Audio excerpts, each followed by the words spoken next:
সংস্কার একটি চলমান প্রক্রিয়া। সংস্কার কোনো ব্র্যাকেটবন্দি কোনো বিষয় নয় যে এতটুকু আসলো এতটুকু হলো হয়ে গেল।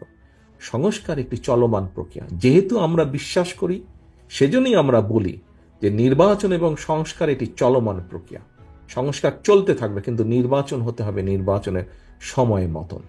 এবং সে কারণেই আমরা অনেককেই দেখছি বলছে মুখে আগে সংস্কার পরে নির্বাচন, কিন্তু বাস্তবে তারা ঠিক তার বিপরীত কাজটি করছে, যেটি বিএনপি কখনোই বলে না, বিএনপি করে না। বিএনপি তাই করে যা বিএনপি বলে, বিএনপি তাই বলে যা বিএনপি করে।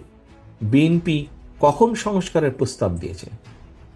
বিএনপি তখনই সংস্কার প্রস্তাব দিয়েছে যখন বিএনপির দেশনেত্রী খালেদা জিয়াকে শুরু করে দলের মহাসচিব থেকে শুরু করে শত হাজারো নেতাকর্মী জেলে বন্দী, যখন বিএনপির লক্ষ লক্ষ নেতাকর্মী ঘর বাড়ি ছাড়া গায়েবী মামলার জর্জরিত, তখন বিএনপি দিয়েছে।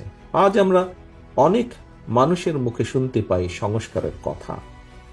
আজকে যারা সংস্কারের কথা বলছে, খুব চোর গলায় সংস্কারের কথা বলছে, তাদের